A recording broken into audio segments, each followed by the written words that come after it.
प्रशांत, तो एक साधी गोष्ट समज की ब्रँड मोदी हा 2014 पासून मायावीच होता आणि ब्रँड मोदीवर जेवढे पैसे खर्च झालेले आहेत तेवढ्या पैशांमध्ये इंदिराजींनी ग्रीन रेव्होल्यूशन आणि व्हाईट रेव्होल्यूशन घडवून दुधाची आणि शेतीची क्रांती घडवून आणली. मोदींनी कधीही पाळलेलं नाही, ते त्यांच्या पदाला योग्य नाहीत.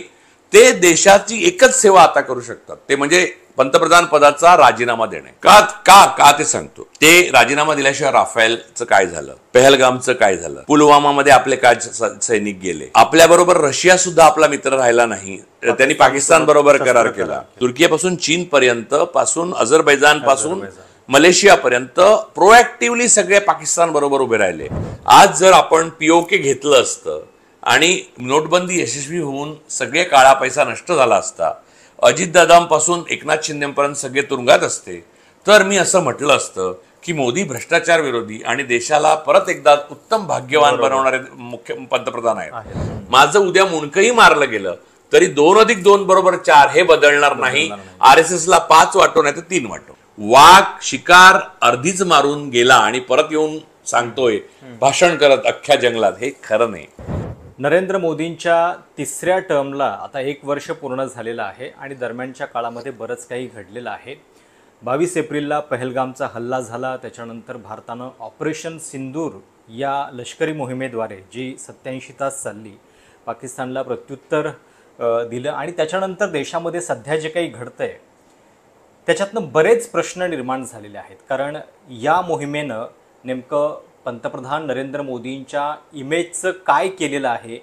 जी कणखर इमेज बनवण्याचा प्रयत्न गेल्या काही वर्षांपासून चालू होता, ती तेवढी राहिलेली आहे का? सोबतच या संपूर्ण मोहिमेनंतर भारताच्या परराष्ट्र धोरणाची असफलता जी आहे ती सुद्धा ठळकपणे अधोरेखित झाली. आता आपले खासदार जाऊन वेगवेगळ्या देशांना भेटतायत, पण खरोखर त्याच्यातनं नेमकं काय साध्य होणार आहे हा पण प्रश्न आहे. आणि तिकडे देशांतर्गत राजकारण म्हणजे पश्चिम बंगाल आणि बिहारमध्ये पंतप्रधान मोदी फिरतायत, राजकीय सभा घेत आहेत, त्याच्यातून ऑपरेशन सिंदूरबद्दलची वेगवेगळी विधानं करतायत.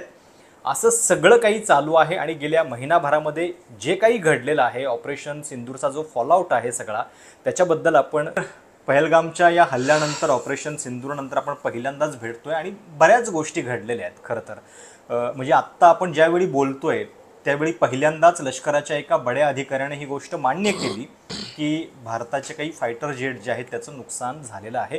त्याच्याबद्दल जेव्हापासून हल्ला झाला कुजबूज तर बरीच चालू होती, पण सरकारनं हे सगळं दडपण्याचा प्रयत्न जो आहे तो केलेला होता. त्याच्याबद्दल आपण येऊच. मला सुरुवात थोडासा म्हणजे या अँगलनं करायची आहे की बेसिक म्हणजे 1 वर्ष झालं तिसऱ्या टर्मचं आणि पहिल्यांदाच असं काहीतरी झालंय की पाकिस्तानला उत्तर देण्याच्या नादात आपण थोडेसे कमी पडलो का असं वाटतंय. मोदींच्या तथाकथित ब्रँड मोदीचं नेमकं या हल्ल्यामुळं काय झालं, पुढं काय होणार असं तुम्हाला वाटतंय?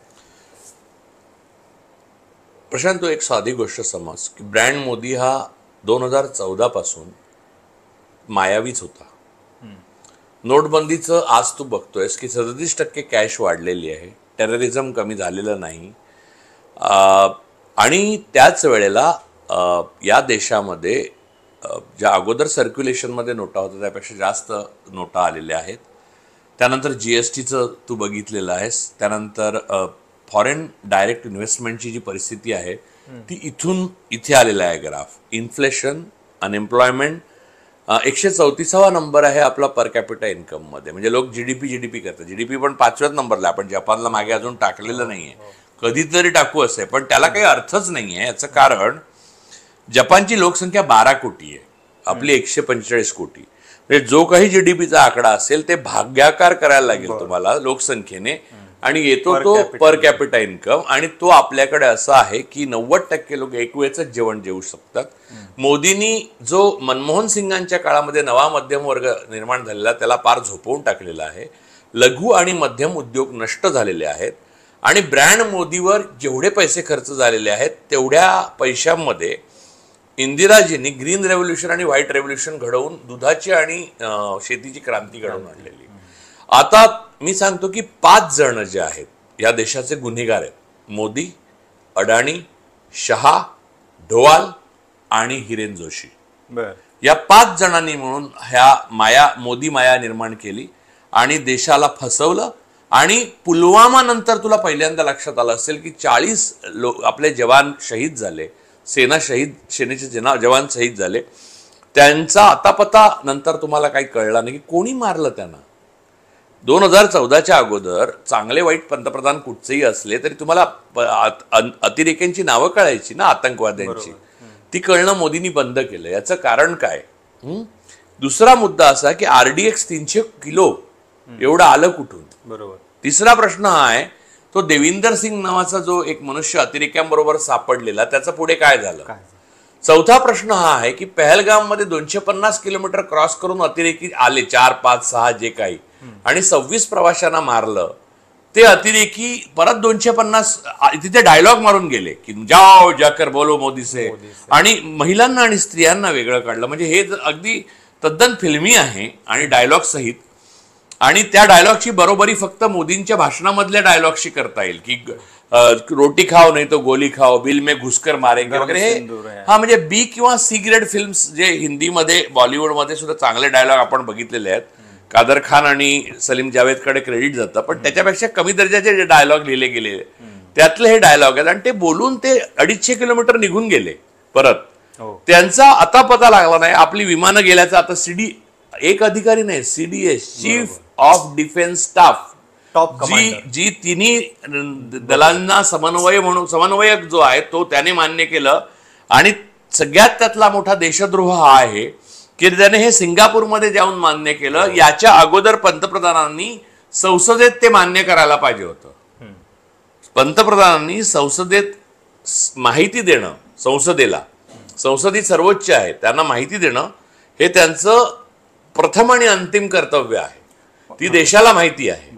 तर देशाचं झालेलं नुकसान आणि पडलेली विमानं आणि काय आपलं जे काय झालं ते सगळं बाहेर अजून यायचं आहे. पण चीफ ऑफ डिफेन्स स्टाफनी एक गोष्ट सांगितली. दुसरी गोष्ट तू लक्षात घे की एअर चीफ मार्शलनी आपल्याला सांगितलं की आपला मिलिटरीचा कुठचाही प्रोजेक्ट वेळेत होत नाही, वेळेला आम्हाला विमानं मिळत. मग मोदी साजरा करायला अनिल अंबानीला घेऊन तिथे दसाव वगैरे मध्ये, फ्रान्समध्ये, इथे इटली, सगळ्या प्रकारचं त्यांनी जे काय दौरे केलेले आहेत ते अडाणीच्या कॉन्ट्रॅक्टसाठी केलेले आहेत आणि अनिल अंबानीच्या कॉन्ट्रॅक्टसाठी केलेले आहेत.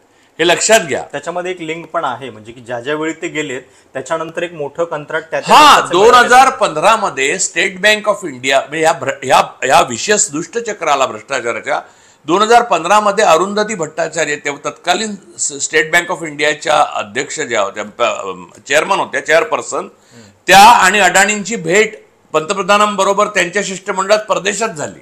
आणि मग अदानीला SBIचं कर्ज मिळालं. तिथून जे दुष्टचक्र सुरू झालं ते आता आपले LICचे पैसे पण तुम्ही अडाणीवर लावलेले आहात. तुम्हाला माहिती आहे का ही गोष्ट? त्यामुळे मोदी माया नावाची जी गोष्ट आहे, जी भ्रामक आणि मायावी आहे, ती कधीच कणखर नव्हती. ती लोकविरोधी होती. आणि आपल्या देशातले आपले नागरिक ज्यांनी आपल्याला इथपर्यंत पोहोचवलं त्यांच्याशी एकतर्फी शत्रुत्व घेऊन, त्यांच्यामध्ये हिंदू मुसलमान करून, त्यांना व्हिलन बनवून त्यांच्याशी सरकारने एकतर्फी युद्ध पुकारलं होतं इतके वर्ष, 11 वर्ष. पहलगाम निमित्त तुम्हाला काही गोष्टी कळू लागल्यात, कारण आता आवरणं मुश्किल झालेलं आहे सगळ्यांना. कारण या गोष्टी एका माणसाच्या प्रतिमेसाठी 145 कोटी लोक, अख्खी आपल्या सेनेचं बलिदान, रोज अजून मरतायत आपले जवान. सेनेचं बलिदान, सेनेचं प्रोफेशनलिझम, सेनेचं शौर्य, हे सगळं त्याच्यावर तुम्ही डावावर लावताय. RSSization करू पाहतात सेनेचं. ज्या RSSचा एक माणूस सेनेत जाऊन मेला नाहीये, एक स्वातंत्र्य युद्धात गेलेला नाहीये. सगळे इथे बसून ऐश्वर्याचा भोग घेत आहेत सत्तेच्या, आणि तिथे सेनेतले 20-22 वर्षाची मुलं मरतायत. हे सिंदूर वाटायला निघाले होते, नंतर घाबरले. पण सिंदूर जो आहे, तू लक्षात घे की 3 महिने झाले लग्न होऊन, 8 दिवस झाले लग्न होऊन, अशी मुलं मेली आहेत तरुण. आणि त्यांच्या बायकांचे सिंदूर पुसले गेले तेव्हा कोणाचा तरी बाप मेलाय, कोणाचा तरी मुलगा मेलाय. त्या पहलगामला गेली ती मुलं, 3 नेने मोने वगैरे कुटुंब होते, 3 कुटुंब आपापसात ते डोंबिवलीतले गेले. त्या बायकांचे नवरे गेले, बहिणींचे भाऊ गेले, आई वडिलांची मुलं गेली. आता हे तर पर्यटक. पण मूळ मुद्दा असा की सेनेमधले तुम्ही ठरवून केलेल्या हल्ल्यामध्ये जे गेले आणि अजून जात आहेत त्यातले अग्निवीर आहेत, त्यांना पेन्शन मिळणार नाही, त्यांना शहीदाचा दर्जा मिळणार नाही. ही योजना आणणं हा भ्रष्टाचार आहे, हे सगळ्यांनी सांगून झालं. ह्या एककल्ली आणि हट्टी माणसाच्या प्रतिमेसाठी आणि स्वप्रेमासाठी, ज्याला नार्सिसिझम म्हणतात, भारताने एवढं रक्त, अश्रू आणि घाम व्हायला गेले 11 वर्षात की त्याची तुलना दुसऱ्या महायुद्धात सुद्धा त्याग जो केला ब्रिटनने त्याच्यापेक्षा जास्त आहे. बरं, हे ऑपरेशन ज्या सरप्रायझिंग पद्धतीने अचानक थांबलं त्याच्याबद्दलचे सुद्धा प्रश्न बाकी आहेत. म्हणजे डोनाल्ड ट्रम्प तिकडे जवळपास आत्तापर्यंत 10 वेळा जाहीरपणे सांगून त्यांनी झालेलं आहे की हे सगळं मी थेटपणे व्यापाराच्या बदल्यात केलं आणि कोर्टात पण त्यांनी हे याच्याबद्दल सांगितलेलं आहे. आपल्याकडे त्याचा निषेधाचा एक शब्द साधा का नाही? मोदी ट्रम्प साहेबांचा निषेध करू शकत नाहीत, कारण म्युच्युअली ॲग्रीड पार्टी पाकिस्तान आणि भारत दोघेही झाल्याशिवाय ट्रम्पनी ते पोस्ट टाकलेली नाहीये. इथले जे अँबॅसेडर रुबियो यांच्याशी बोलणं झालं आणि त्यानंतर ते सीज फायर झालेलं आहे, हे स्वच्छ आहे. म्हणजे याच्यात काही आता संदेह नको. मोदींनी जर ट्रम्प साहेबांना असं म्हटलं की तुम्ही बरोबर बोलत नाहीये, तर ते पुढचं सगळं काढतील, एक गोष्ट.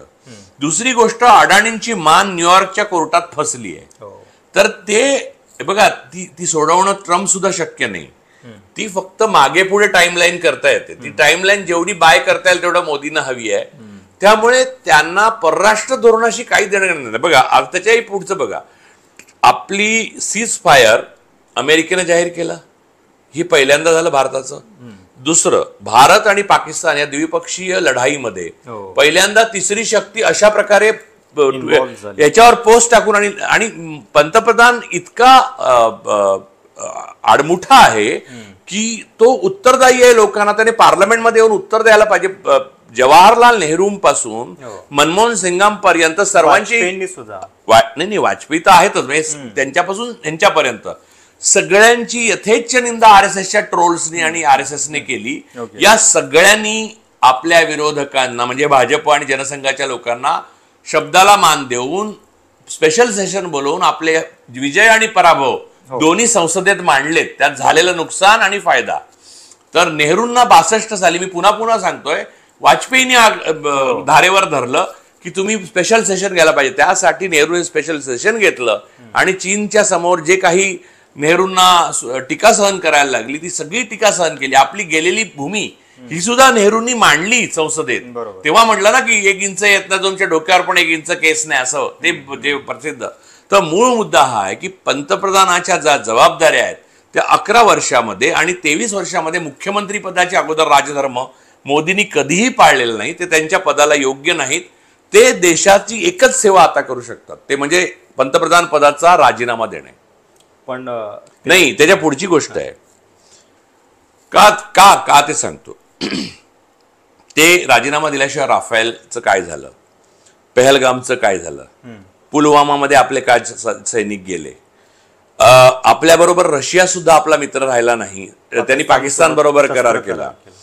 युद्धामध्ये युद्ध सुरू झाल्यावर तुर्कीपासून चीन पर्यंत पासून अझरबैजान पासून मलेशियापर्यंत प्रोएक्टिव्हली सगळे पाकिस्तान बरोबर उभे राहिले. पहिल्यांदाच पाकिस्तानने विजय साजरा केल्यावर 48 तासाने आपण त्या धक्क्यातनं बाहेर आलो आणि विजयाचा प्रोपागंडा साजरा करायला लागलो, विजय नाही. या सगळ्या गोष्टी ज्या घडल्या, या गोष्टी घडल्यावर मोदींची कल्पना काय, सगळ्यात महान, तर त्यांनी आपल्या विरोधी पक्षातले जे लालचीला बळी पडतील असे लोक शोधले आणि त्यांना कांगो, लायबेरिया, सिएरा, इथिओपिया इथे हे सांगायला पाठवलं की आम्ही टेररिझम सहन करणार नाही. आणि हे मला असं वाटत नाही जगातला कुठचाही देश मुळातच अमान्य करत होता. पाकिस्तान पण म्हणतो टेररिझम आम्ही सहन करणार नाही, आम्ही त्याचे सगळ्यात मोठे विक्टीम आहोत. पहिली गोष्ट. दुसरी गोष्ट, तिथे जाऊन हे लोक कोणाला भेटले तर तिथला डायस्पोरा आणि अत्यंत त्रियम वगैरे दर्जाचे अधिकारी. शशी थरूर मोठे अमेरिकेला गेले, कोणाला, बघा मॅटर कोण करतं, रशियामध्ये 3 जण मॅटर करतात. पहिली मॅटर करतात ते मेदिएव, लारोव आणि स्वतः पुतीन. या तिघांपैकी कोणालाही भेटले नाही. तिथे कनिमोळी जाऊन आल्याच्या दुसऱ्या दिवशी पाकिस्तानने करार केला. पुतीन स्वतः हजर होते आणि पाकिस्तानचे पंतप्रधान शरीफ तिथे हजर होते. पाकिस्तानचे पंतप्रधान स्वतः फिरतायत नाही, पाकिस्तान ही भारतापेक्षा महत्वाची शक्ती जिओ पॉलिटिकली करण्याचं श्रेय संपूर्णतः मोदींना द्यायला पाहिजे. आपली बरोबरी आतापर्यंत चीन बरोबर होत होती, ती आता पाकिस्तान बरोबर व्हायला लागली. आता मोदी जर पंतप्रधान झाले तर ती बांगलादेश बरोबर होईल आणि शेवटी आपली कोणाबरोबर बरोबरीच राहणार नाही. याचं कारण प्रशांत पूर्ण करू दे मला. याचं कारण यांच्या व्यवहारात पारदर्शिताच नाहीये. तुम्हाला कळतच नाही. अरे 2 महायुद्ध झाली, इतके भीषण दुष्काळ पडले, तरी 1911 पासून आतापर्यंत लोक जनगणना थांबली नाही. ती ह्याने 2021 पासून हॉल्ट केली. मोदींना स्टॅटिस्टिक्सचा तिटकारा आहे, मोदींना पारदर्शकतेचा तिटकारा आहे, मोदींना सत्तेचा तिटकारा आहे. मोदी आणि त्यांच्या बरोबरचे पंचप्यारे जे आत्ता मी ज्यांची नावं घेतली त्यांच्या अय्याशीसाठी हा देश बळी जात आहे. हे देशाने लक्षात घेतलं पाहिजे आणि त्याला आवर घालायचं असेल तर मोदींची एकच सेवा, देशसेवा आपल्याला गरजेची आहे, ते म्हणजे त्यांचा राजीनामा. विरोधी पक्ष या बाबतीत कमी पडला. जे लोक त्या डेलिगेशन बरोबर गेले ते सुद्धा या देशद्रोहात सहभागी आहेत असं मी मानतो. पण म्हणजे आता जो तुम्ही उल्लेख करत होतात की भारत आणि पाकिस्तान हे एका समान पातळीवरती आणण्याचं काम, किंबहुना पाकिस्तान पॉवरफुल वाटतोय. म्हणजे की पाकिस्तान स्वतःला विक्टिम म्हणून प्ले करतो या सगळ्या. आणि मोदी देशामध्ये इलेक्शनचा प्रचार करत हिंडतोय आणि पाकिस्तानचा पंतप्रधान विदेशात आपल्या देशासाठी जातोय. मोदी जेव्हा परदेशात गेले तेव्हा एक तर कपडे बदलायला गेले आणि दुसरी गोष्ट अशी की अडाणींचा व्यापार करायला गेले. या व्यतिरिक्त जर त्यांनी काही केलं असतं तर आता दिसलं असतं, सगळं जग आपल्या पाठीशी उभं राहिलं असतं. डोनाल्ड ट्रम्प यांच्या बोलण्यामध्ये सुद्धा भारत आणि पाकिस्तानचं असं लगेच समान नाव आहे. ते म्हणतात की आम्ही दोन्ही देशांशी व्यापार करणार आहोत. आणि म्हणजे ते जे काम झालेलं आहे या सगळ्यामध्ये की पाकिस्तान हा दहशतवादाला पुरस्कृत करणारा देश आहे हे अधोरेखित करण्यामध्ये आपण कमी पडलेलो आहोत. आणि या सगळ्यामध्ये परराष्ट्र धोरणाची विफलता हे तर एक सगळ्यात मोठं म्हणजे अपयश आहे. आणि जसं तुम्ही म्हणालात की खासदारांना असं एकत्रित करून पाठवलं जाते आणि सांगितलं जाते की आम्ही एकत्रितपणे भारत कसा असतो सगळ्या संकटाच्या काळामध्ये. कुठच्या देशाने एक्नॉलेज तरी केलंय का? माझं म्हणणं आहे की तुम्ही जाऊन कुठच्याही जगातल्या देशात कुठच्याही माणसाला मी टेररिझमच्या विरुद्ध आहे, आम्ही टेररिझमच्या विरुद्ध आहोत, तुझं म्हणणार येस आम्हीही टेररिझमच्या विरुद्ध आहोत. या पलीकडे याची फलश्रुती काय? याचे एवढे पैसे टॅक्सपेअरचे खर्च का झाले? मोदींच्या एवढ्या दौऱ्यावर टॅक्सपेअरचे पैसे का खर्च झाले? मोदींनी 8,000 कोटीचा प्लेन घेतलं, त्याच्या बदल्यात भारताच्या विदेश धोरणावर काय अनुकूल परिणाम घडवून आणला? अडाणीला कॉन्ट्रॅक्ट मिळाली आणि इस्रायल बरोबर तुम्ही एक प्रकारचं सिंडिकेट केलं, गँग तयार केली. या पलीकडे तुम्ही काय केलं? आणि ती गँग अडाणीची आहे, ती मोडाणीची आहे. ती गँग किंवा जो बांध आहे तुमचा बंद आहे तो देशहिताचा नाही आहे. अन्यथा हे युद्ध निर्णायक स्वरूपापर्यंत नेऊन जिंकण्याचं सामर्थ्य भारतामध्ये झालं असतं निर्माण. आणि या अगोदर जेव्हा हे सगळं काही नव्हतं, बदला हुआ भारत, न्यू इंडिया, सहेंगे नहीं, घुसके मारेंगे, आणि आता मोदी भाषण मधुबनीला वगैरे जाऊन मैं घुसके मारेगा वगैरे. अरे बाबानो, या अगोदर भारतात शास्त्री जेव्हा पंतप्रधान होते तेव्हा आपण लाहोर पर्यंत पोहोचल्याचे फोटो आहेत. इंदिरा गांधी पंतप्रधान होत्या तेव्हा चीनकडनं सिक्कीम आपण सामील करून घेतलं. 67 साली, 71 साली या देशाचे 2 तुकडे केले.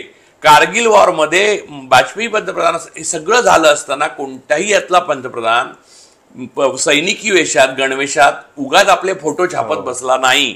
त्यांची सत्ता आली आणि सत्ता गेली तरी त्यांनी सैन्याचा वापर केला नाही प्रोफेशनलच्या पलीकडे. इथे एअर चीफ मार्शल रडून सांगतोय की आम्हाला वेपनच नाही मिळत म्हणून.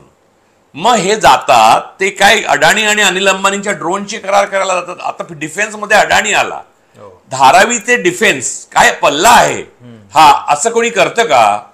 तर या प्रकारची गोष्ट ही मोदी हे त्याच्यामध्ये भागीदार असल्याशिवाय शक्य नाही.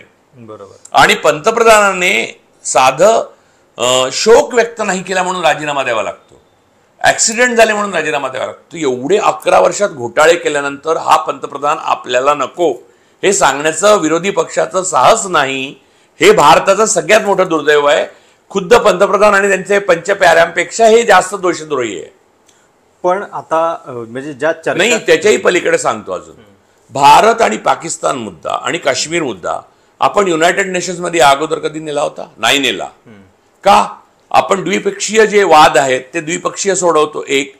30 देशांमध्ये जाऊन तुम्ही सांगितलं, एक्झॅक्टली सिमला करार तोच होता. 30 देशात तुम्ही ठरवलं जाऊन, याचा अर्थ तुम्ही पाकिस्तानच्या मॅटरमध्ये 30 देशांना आणलं. पहिली गोष्ट.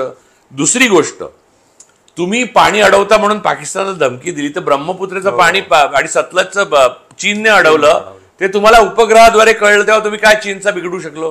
पंतप्रधान 11 वर्षात चीनचं नाव घेऊ नाही शकले. आता तर ते पाकिस्तानचं पण पडोसी मुल्क म्हणतात, पाकिस्तान नाव नाही म्हणत. आणि त्यांना नाव घ्यायला लागू नये म्हणून लोक मैसूर पाक, आले पाक यांची नाव मैसूरश्री, आलेश्री वगैरे ठेवायला लागले. उद्या श्रीलंकेबरोबर वाकडं आलं मग काय नाव ठेवणार सांगा मला. नाही, आता ज्या परराष्ट्र धोरणाचा आपण उल्लेख केला त्याच्यातनं एक मला थोडा हे विचारायचं आहे की त्या ऑपरेशन सिंदूरचं भाजपनं ऑपरेशन थरूर करून टाकलेलं आहे आणि शशी थरूर यांना म्हणजे आपल्या बाजूला कसं ओढता येईल किंवा काँग्रेसकडनं कसं तोडता येईल याच्यामध्येच जणू काही सगळी शक्ती लागलेली आहे. आणि आपण बघतोय की जे लोक एरवी शशी थरूर यांना देशद्रोही ठरवत होते, त्यांच्याबद्दल इतके प्रश्न उपस्थित करायचे, तेच लोक आता त्यांच्या कौतुकामध्ये अगदी न्हावून निघालेले आहेत. तर हे काय चाललंय नेमकं की शशी थरूर करतायत ते योग्य आहे? शशी थरूर त्यांच्या नियतीचे ते मालक आहेत. शशी थरूर म्हणजे काँग्रेस नव्हे, शशी थरूर म्हणजे बीजेपी नव्हे, शशी थरूर हे मोदी अडाणी नव्हे.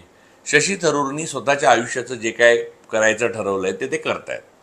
त्यांना बीजेपी वापरते म्हणतो तर ते 18 वर्षाच्या खालचे तर नक्की नाही आहेत. त्यामुळे त्यांना बीजेपी वापरत असेल आणि ते वापरू देत असतील तर आपण त्यांना वापरू दिलं पाहिजे. शशी थरूर योग्य करतायत का म्हटलं तर शशी थरूर तिकडे जाऊन अमेरिकेत कोणाला भेटले? JD व्हॅन्सना भेटले, रुबियोना भेटले, ट्रम्पना तर पंतप्रधान पण भेटू शकत नव्हते, अपॉइंटमेंट घेऊन गेले. त्यांना रिसिव्ह बघा, जगाच्या सगळ्या म्हणजे साऊथ आफ्रिकेचे सुद्धा राष्ट्राध्यक्षांना न्यायला बाहेर आले होते ट्रम्प अध्यक्ष अमेरिकेचे. फक्त भारताचे मोदी आहेत ज्यांना बाहेर सेक्रेटरी एक सेकंड ऑफिसर आली होती बाहेर आत न्यायला ट्रम्पकडे. आणि ट्रम्प भारताची वाटेल तशी उभी आडवी टेरिफवरनं नाचक्की करत होते तर भिजलेल्या सस्यासारखे बाजूला मोदी बसलेले. एक तर तुम्ही अनेक लोक म्हणतात त्यांचा भाषेचा इश्यू आहे, अजिबात नाही. मी म्हणत कोणतीही भाषा येणं किंवा न येणं हा त्यांचा कमीपणा नाही माझं म्हणणं. ते शिकलेले अजिबात नसले तरी मला चालतील. ते मुत्सद्दी आणि देशभक्त हवे होते. ते बाजूला बसून मागे त्यांच्याकडे ट्रान्सलेटर होते, इंटरप्रेटर होते, त्यांना सांगायचं ते बोलले असते, ते मग ते हिंदीत बोलले असते, त्यांनी ते ट्रान्सलेट केलं असतं. आपला मुद्दा झेलेन्स्की पासून साऊथ आफ्रिकेच्या अध्यक्षांनी सरळ सांगितलं, माफ करा हा मला तुम्हाला द्यायला माझ्याकडे पैसे नाहीत एक विमान द्यायला. एवढा अपमान केला तिथे जाऊन ट्रम्प. आणि झेलेन्स्की तर व्हान्स आणि ट्रम्पच्या समोर बोलत होते, टी शर्ट घालून आलेले ते. तर मोदींच्या भाषेचं समस्या नसून त्यांच्या भित्रेपणा ही समस्या आहे. He is coward for excellence and his cowardness, the root cause of his cowardness is अडाणी. अडाणी ही त्यांच्या भीतीची सगळ्या मूळ आहे. आणि ह्या सगळ्याचं मूळ कुठे आहे काय आहे त्याच्याशी आपलं काही देणं घेणं नाही. मोदी आणि अडाणींनी एकत्र व्यवसाय आयुष्यभर करावा, फक्त भारताचं पंतप्रधान पद नासवू नये एवढीच विनंती आहे. बाकी काही मुद्दा नाही आहे. कोणीही ह्या देशात कोणताही व्यवसाय करावा असं माझं मत आहे. मोदी, अडाणी, ढोवाल, शहा आणि हिरेन जोशी यांनी एक फर्म काढावी आणि जोरदार व्यापार करावा जगभर. इस्रायल बरोबर तर अजून करावा, पोर्ट घ्यावे, तिथे काय करतात ते करावं.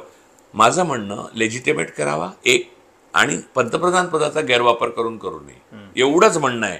बाकी त्यांनी काय करावं, जसं थरूरनी काय करावं, हे ऍडल्ट आहेत ना. मोदी ऍडल्ट आहेत. 1 वर्ष 4-5 महिन्यात मला वाटतं ते मार्गदर्शक मंडळात जातील, असं म्हणजे वय होईल त्यांचं. ते जाणार नाहीत कारण त्यांना एक्झिस्टन्सचा आता प्रश्न आहे. मूळ मुद्दा असा आहे की या सगळ्याचं उत्तर एकच आहे, मोदींचा राजीनामा. दुसरं उत्तरच त्याच्याबद्दल कोणी बोलताना दिसत नाही. सुब्रमण्यम स्वामी लोक बोलतायत की नाही बोलत याने सत्य बदलत नाही. काही लोक भिवून बोलत नसतील, काही लोक पॉलिटिकली राईट राहू शकत असतील, काही लोक काही दिवसांनी बोलतील. शेवटी मोदींचा राजीनामा घेतल्यावरच भारताची यातनं सुटका होणार. कारण भारत जर सोमालियाच्या पेक्षा वाईट देश मानला जाऊ नये असं तुम्हाला वाटत असेल, आणि प्रशांत मी सांगतो की मला हे बोलण्याचं काहीही गरज नाहीये. मी मोदींची स्तुती करून चांगले पैसे मिळवू शकलो असतो. मुद्दा हा आहे की देश बर्बाद होताना बघवत नाही म्हणून मी बोलतोय. जे बोलत नाहीत त्यांना देश बर्बाद झालेला चालतो असं माना.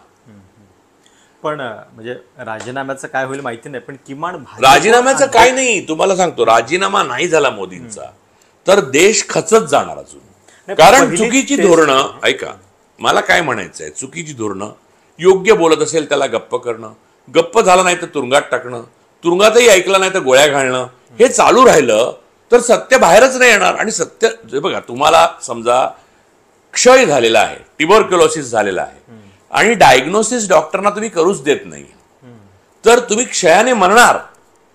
डायग्नोसिस झाला आणि जगाला कळलं क्षय झाला तरी चालेल, पण तुम्हाला औषध चालू होईल आणि तुम्ही बरे व्हाल 8 ते 9 महिन्यात, बरोबर. ही लॉजिक आहे ना, हे सायंटिफिक टेम्परामेंट आहे, गोबर गोमूत्र नाहीये. तर हे या पद्धतीने देशाच्या ज्या समस्या आहेत त्याचं स्टॅटिस्टिक्स, त्याचं सत्यरूप आणि संरक्षण खात्यामध्ये आपल्याला गरजेची विमानं, किती सैनिक हवे आहेत, 1,88,000 अजून आपल्याला सैनिक, ऍक्च्युअल सैनिक, अग्निवीर नाही, अग्निवीर फुकट मारतायत, ते बंद करायला पाहिजे, अशा असंख्य गोष्टी, जीएसटी नीट करायला पाहिजे, त्यामुळे लघु आणि मध्यम आकाराचे उद्योग पुन्हा तरतील, अडाणीला आवरला पाहिजे, तो एक भस्मासूर झालेला आहे. या सगळ्या गोष्टी तेव्हाच होऊ शकतील जेव्हा मोदी राजीनामा देतील. मला वाटतं मोदींनी राजीनामा नाही दिला. सुब्रमण्यम स्वामींनंतर तुम्हीच बोलताय फक्त राजीनाम्याबद्दल. नाही, पण मला असं वाटतं की राहुल गांधींना हेच बोलायचं असावं. म्हणजे राहुल गांधी एवढ्यासाठी बोलत नाहीत की ते संसदेत बोलतील असं मला वाटतं. कसं आहे की त्यांच्याकडे प्लॅटफॉर्म आहे. सुब्रमण्यम स्वामींचा मला माहित नाही, कारण सुब्रमण्यम स्वामींच्या ह्या एका गोष्टीच्या साठी मी त्याने बाकी सुब्रमण्यम स्वामी स्वीकारू शकत नाही, कळलं ना. त्यामुळे सुब्रमण्यम स्वामी जे बोलतायत ते त्यांची जबाबदारी. माझं म्हणणं हे आहे, हा जो ब्राह्मणवाद आहे ज्याला पाठिंबा RSSच्या देतात सुब्रमण्यम स्वामी, तो याच्या मुळाशी आहे. या ब्राह्मणवादाचा बेस्ट प्रॉडक्ट मोदी आहे. तुम्ही लक्षात घ्या, जेव्हा सत्ता आली तेव्हा RSS BJPने जो माणूस सत्तेत बसवला तो जर देशभक्त नव्हता आणि आता त्यांना काही करता येत नाहीये, तर चूक त्या मूळ आयडियोलॉजीची आहे, त्या संघटनेची आहे, ज्याची 100 भरली आहे आता. मूळ मुद्दा असा आहे की सुब्रमण्यम स्वामी या बाकी सगळ्याला पाठिंबा देऊन त्यांना काढा आणतात. माझं म्हणणं आहे की मोदी हा समस्या नाहीये, मोदींना तिथे पोहोचवणारे हे समस्या आहे. नाही, एक पहिली टेस्ट जी आहे त्याची, ती खरं तर भाजपच्या राष्ट्रीय अध्यक्ष निवडीमध्ये होणार आहे आणि त्याच्याबद्दल खूप चर्चा सातत्याने मोदी काहीही होऊ देणार नाही. त्या खुर्चीतनं मोदी ज्या दिवशी हलतील त्या दिवशी भारताच्या भाग्याला लागलेलं ग्रहण नष्ट होईल. म्हणजे तो असा सूर्य बाहेर येतो ना, तसा परत भारताचा सूर्य जगात लखलखू लागेल. प्रॉब्लेम असा आहे, माझं व्यक्तिगत मोदींची काही वाकडं नाही. त्यांनी जे केलं त्या बेसिसवर मी बोलतोय. मी ऑब्जेक्टिव्ह माणूस आहे. मला जर तू चांगले रिझल्ट दिले तर तू माझा शत्रू असशील तरी मी चांगलंच बोललो असतो. आज जर आपण POK घेतलं असतं आणि नोटबंदी यशस्वी होऊन सगळे काळा पैसा नष्ट झाला असता, अजितदादांपासून एकनाथ शिंदेपर्यंत सगळे तुरुंगात असते, तर मी असं म्हटलं असतं की मोदी भ्रष्टाचार विरोधी आणि देशाला परत एकदा उत्तम भाग्यवान बनवणारे मुख्य पंतप्रधान आहेत. पण तसं न झाल्यामुळे अपरिहार्यपणे माझा जो निष्कर्ष आहे तो गणिती निष्कर्ष आहे, तो राजू पुरळेकरचं ओपिनियन नाहीये. लक्षात घे, 2+2 = 4 माझा ट्विटर हँडलचा पिन केलेलं ट्विट टू बघ, ते अल्बर्ट काम्यूचं वाक्य आहे. जगामध्ये वेगवेगळ्या कालखंडामध्ये 2+2 = 4 असं म्हणणाऱ्यांची मुंडकी मारली गेलेली आहे. तो त्यातला एक मी आहे असं समज. माझं उद्या मुंडकही मारलं गेलं तरी 2+2 = 4 हे बदलणार नाही. RSSला 5 वाटो नाही तर 3 वाटो. नाही, एक जेव्हापासून भाजपची सत्ता आलेली आहे, सातत्यानं पाकिस्तानला शत्रू राष्ट्र असं समोर करून, म्हणजे अगदी त्यांना पाकिस्तानची वाकडं असल्याचं नाव करतात. अमित शहानी विधान केलंय, क्या बात कर रहे हो, POK के लिए हम जान दे देंगे. आणि आता या सगळ्याचं पुढं काय होऊ शकणार आहे? म्हणजे यावेळी आता सातत्यानं सांगितलं जातंय की ऑपरेशन, एक मिनिट, मला जरा इथे एक बोलायचंय. ऑपरेशन सिंदूर बद्दल आपण बोलूच. अमित शहा जे म्हणाले ना जान दे देंगे, त्यांचा मुलगा पाकिस्तानच्या इंटरनल अफेअर मिनिस्टर बरोबर मॅच मध्ये होता तेव्हा, आणि त्याच्या अगोदर म्हणजे पहलगामच्या अगोदर त्याचे फोटो आले. त्यामुळे जी काय माहितीये ना, ह्या 5 जणांच्या जिभा लांब होतात ना बोलताना, जे 5 जणांची मी नावं घेतली, त्याचं एकमेव कारण म्हणजे लढाई त्यांना लढावी लागत नाही. त्यांना प्रेस कॉन्फरन्स घ्यायला सांग, ती स्वतः घ्यायला लागते. मग बघ कसं नाही म्हणतील, लगेच पाणी पिऊन निघतील, थँक्यू, दोस्ती कायम राहे. कळलं? त्यामुळे जे स्वतःला करायला लागत नाही ना ते सोपं आहे ना. म्हणजे मी लढाई ते एअर चीफ मार्शल बोलत असताना त्यांच्या चेहऱ्यावरचं तू विदीर्णपणा पहा. त्यांना कळत होतं आपली मुलं मारली जातात. आपली मुलं म्हणजे कुठच्याही खरा जो जनरल किंवा एअर चीफ मार्शल असतो, चाटुकार नसतो, त्याला आपल्या सैनिकांना आपली मुलं मानतात. नाही, पण या निमित्तानं हा पण एक प्रश्न आहे की आपल्या आजूबाजूला आपण एक सातत्यानं कुजबूज कॅम्पेन ऐकत असतो, किंवा भाजपची सत्ता आल्यानंतर आता पाकिस्तानला धडा शिकवला जाईल, POK ताब्यात घेऊ आणि अखंड भारत हे आपलं स्वप्न आहे असं सुद्धा सांगितलं जात असतं. तर ऑपरेशन सिंदूर थांबलेलं नाहीये, ते फक्त स्थगित झालंय असं जर मोदी सांगत असतील तर पुन्हा काही होऊ शकतं का? पाकिस्तानला धडा शिकवण्यासाठी एक मोठं अभियान वगैरे होऊ शकेल? आत्तापर्यंत मोदीजींनी अनेकदा काय काय बोलले आहेत. 50 दिवस द्या नाही तर चौऱ्यावर मी उभा राहीन वगैरे पण बोलले होते नोटबंदीच्या वेळेला. आता 37% वाढलेत नोटा. हां, आणि 50 वर्ष जायची वेळ आली, काही झालेलं नाही.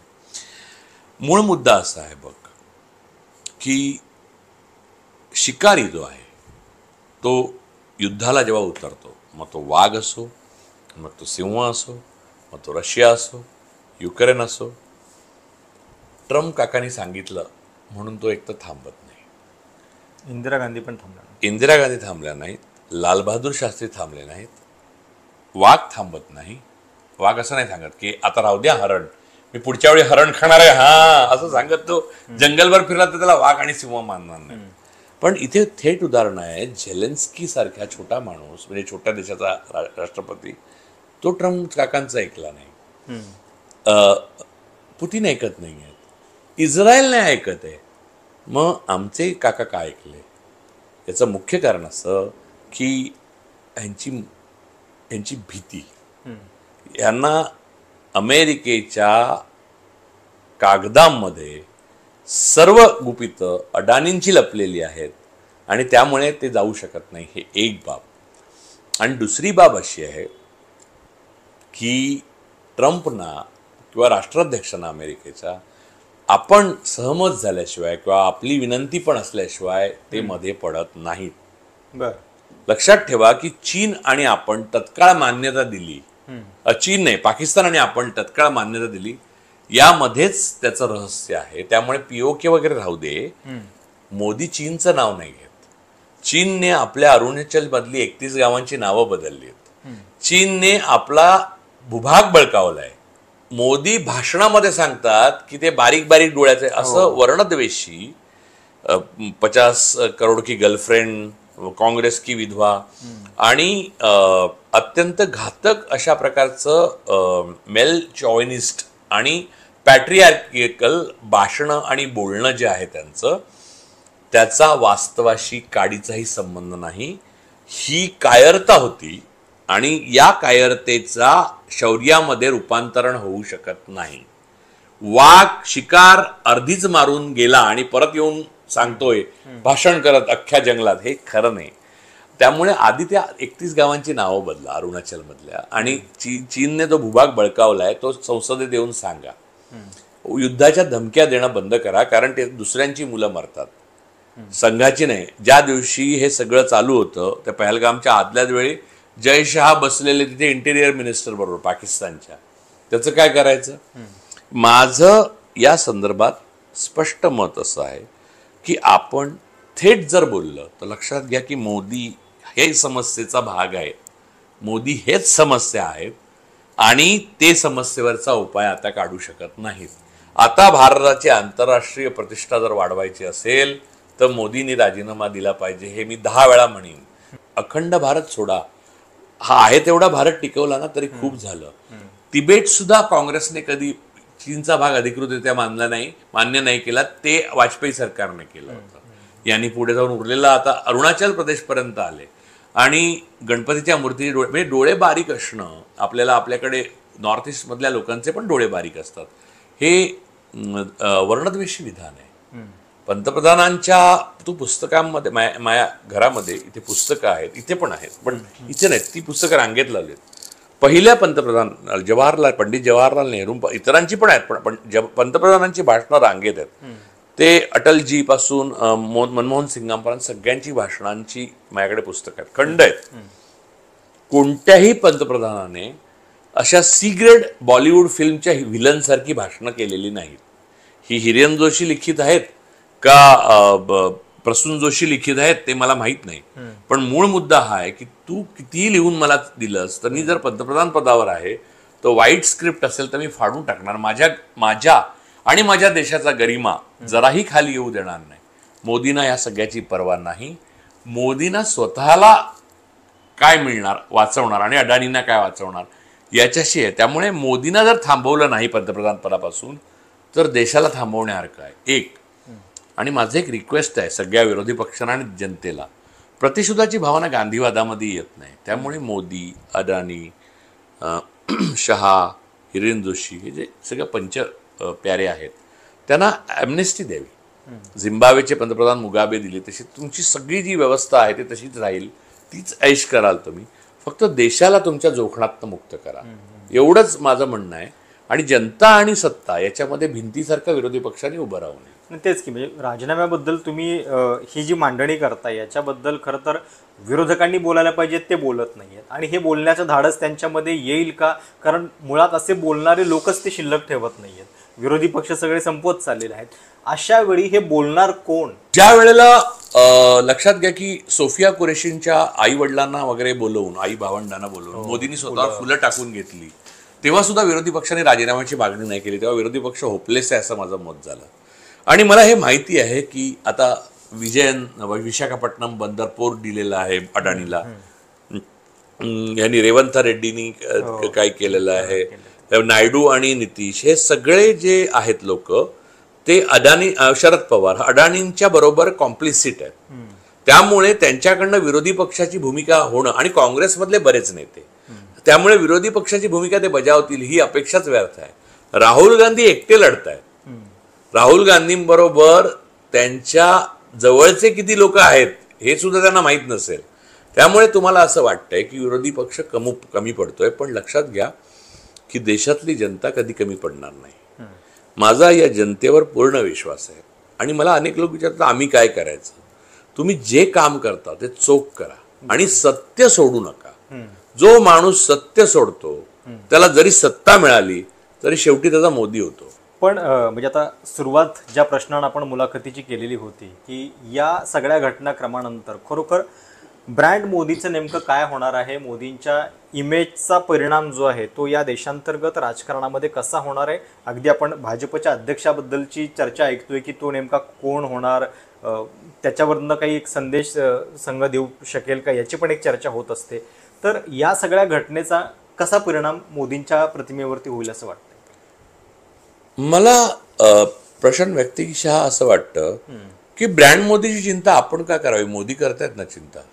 आपण ब्रँड इंडियाची चिंता केली पाहिजे, ब्रँड भारतची चिंता केली पाहिजे, ब्रँड हिंदुस्थानची चिंता केली पाहिजे. मी एवढंच म्हणेन की ब्रँड मोदी टिकवण्याकरता 11 वर्ष भारत बळी जातोय. त्याच्या अगोदर 12 वर्ष गुजरात बळी गेला, तिथे राजधर्माचं पालन नाही झालं. एकंदरीत 23 वर्ष भारतातल्या कुठच्या ना कुठच्या प्रदेशात आणि सगळ्या प्रदेशात लोकांनी घाम, रक्त आणि अश्रू ब्रँड मोदीच्या संगोपनासाठी वहावले. तर बस झाली त्या ब्रँडची पूजा. आता भारत ब्रँडची पूजा करू. हे बघा, हे एवढंच रक्त, घाम आणि अश्रू वाहायले पाहिजेत आपल्या देशासाठी. ते व्हायला माझी परवानगी आहे आणि माझी हिंमत आहे की मी करीन. मूळ मुद्दा असा आहे की कोणत्याही व्यक्तीच्या, मग तो मी असेन तरी किंवा तुम्ही असाल तरी, साठी अशा प्रकारे ब्रँडची चिंता करण्याचं काही कारण नाही. देशापेक्षा देश सर्वोपरी हे RSSचं भाकड विधान आहे. हे मोदी मॉडेलने दाखवलं. त्यांचं सर्वोत्कृष्ट प्रॉडक्ट जेव्हा सत्तादेवर बसलं तेव्हा कळलं की त्यांना राष्ट्र सर्वोपरी नाही, अय्याशी सर्वोपरी आहे. जर राष्ट्र सर्वोपरी असतं तर राष्ट्रीय स्वयंसेवक संघाने जाहीर केलं असतं की भारताने ज्या पद्धतीने सीजफायर मान्य केलं ते आम्हाला मान्य नाही.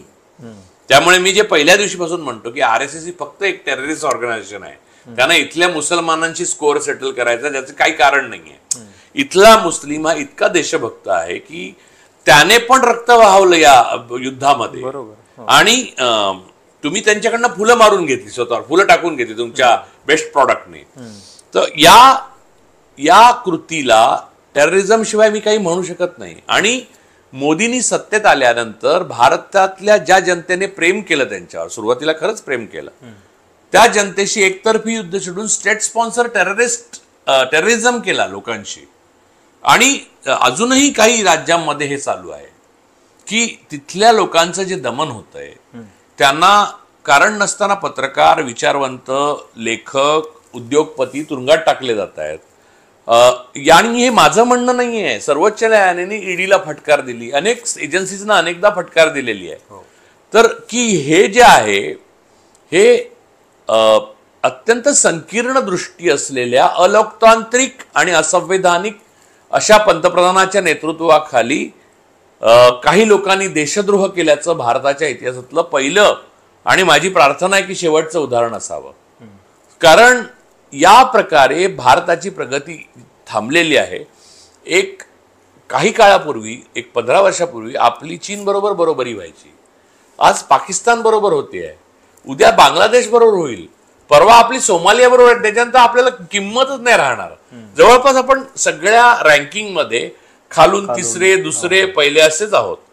त्यामुळे प्रेस फ्रीडम पासून ते हंगर पासून ते पर कॅपिटा इन्कम पासून हे सगळं सामान्य लोकांना कळत नाही.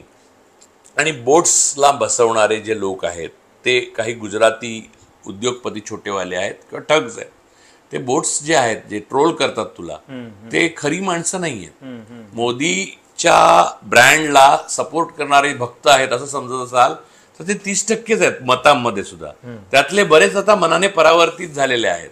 जे उरलेत ते थोडेसे तुम्हाला माहिती आहेत, ते नेहमीचे आहेत, उपद्रवी. पण उरलेले जे आहेत, जे राष्ट्र सर्वोपरी, भारत या नावाने वगैरे किंवा अशा जेनरिक नावाने तुम्हाला ट्रोल करतात, ते सगळे जुने पत्रकार आहेत ज्यांचे बेकार झालेत. आपलेच माझ्या 2 जणांनी तर हातापाया पडून सांगितलं की बाहेर सांगू नका म्हणून. ते तिथे बसतात, त्यांना 1.5 ते 2 लाख रुपये हे गुजराती शेठ पगार देतात आणि ते म वरनं तुम्हाला शिव्या घालतात, जे देशाच्या बाजूने लिहितात आणि मोदींच्या निर्णयांच्या विरोधात लिहितात. त्यामुळे या गोष्टीला ब्रँड मोदी आणि मोदींची लोकप्रियता मानण्याची चूक करू नका. ऑर्गॅनिकली तुम्ही बघाल तर पटण्याचा रोड शो बघा मोदींचा, त्याच्यामध्ये त्या लाकडी काठ्या आणि 8-10 लोक आणि त्यांची सुरक्षेचेच लोक जास्त होते. आणि गुजरातमध्ये कठीण मेहनत करून गर्दी ते जमवतात, गुजरात त्यांचं असल्यामुळे. तर तिथे तुम्ही बघितलंच की त्या सोफिया कुरेशींच्या कुटुंबाला कलेक्टरने निरोप दिला. अशा कलेक्टरला देशद्रोहाच्या आरोपाखाली आत ठेवला पाहिजे. आणि उमर खलीद का तुरुंगात आहे हे ज्युडिशरीने पण आपल्याला समजावून सांगितलं पाहिजे. भारतीय मुसलमान हा भारतीय हिंदूपेक्षा जास्त देशभक्त असला पाहिजे, कारण स्पाईंगच्या आरोपात सगळे हिंदूच का पकडले जात आहेत. कुरुलकरांपासून ते अगदी हा ठाण्यातला ज्योती मल्होत्रापासून वर्मापर्यंत आणि अजून अनेक आहेत. मी नावं धडाधड सांगीन. मुद्दा तो नाहीये. मुद्दा असा म्हणायचा मला, हिंदू देशभक्त कमी नाहीये, मुसलमानही देशभक्त कमी नाहीयेत. आणि हिंदू आणि मुसलमान हे जरी वेगळे धर्म असले तरी भारतीय सगळेच आहेत, सगळ्यांना इक्वल हक्क आहेत. आणि मुसलमानांना आपली देशभक्ती सिद्ध करायला लावणं हे मोदी आणि शहा प्रणित सरकारचा सर्वात मोठा पुरुषार्थ आहे. या पुरुषार्थाला पूर्णपणे पायबंद घातल्याशिवाय देशाची खरी प्रगती होणार नाही.